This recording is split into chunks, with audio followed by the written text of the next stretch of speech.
আপনারা দেখছেন আমরা এই মুহূর্তে রয়েছি লালমনিরহাটের প্রাণ কেন্দ্র বিডিআর গেট এলাকায়। এখানে একটি বিষয় আপনাদেরকে জানিয়ে রাখি যে কিছুক্ষণ আগে লালমনিরহাটের সবথেকে বড় বিক্ষোভ সমাবেশটি কিন্তু অনুষ্ঠিত হয়েছে। বাংলাদেশ জামায়াতে ইসলামী লালমনিরহাট জেলা শাখার আয়োজনে এই যে বিক্ষোভ মিছিলটি অনুষ্ঠিত হয়েছিল, এই বিক্ষোভে লালমনিরহাট রেলওয়ে মুক্ত মঞ্চে কিন্তু এই বিক্ষোভে লোকারণ্য হয়েছিল। বিক্ষোভে বিশাল জনতার ঢল নেমেছিল। বাংলাদেশ জামায়াতে ইসলামী লালমনিরহাট জেলা শাখার সকল সদস্য এই মিছিলে অংশগ্রহণ করেছিল, বিক্ষোভ সমাবেশে অংশগ্রহণ করেছিল।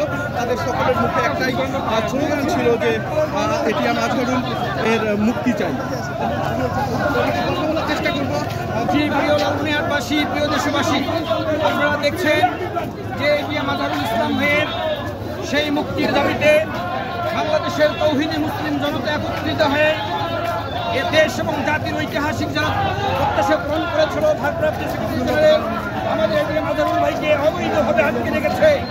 আমরা আইনের কাছে সুপ্রসিদ্ধ হয়ে জামাত ইসলামী বাংলাদেশের তৌহিদি জনতাকে সাথে নিয়ে বলতে চাই, অনতি বিলম্বে আমাদের প্রিয় মুসলিম জনতা রংপুর বিভাগের সিংহপুরুষ অনতি বিলম্বে আমরা অনুরোধ করছি প্রধান উপদেষ্টা সহ হবে মুক্তি দেওয়া হোক এবং লালমনিরহাটবাসী আজকে খুব চমৎকারভাবে স্বতঃস্ফূর্ত হবে আমাদের আজকে রাজা ভাইয়ের মুক্তির দাবিতে অংশগ্রহণ করেছে।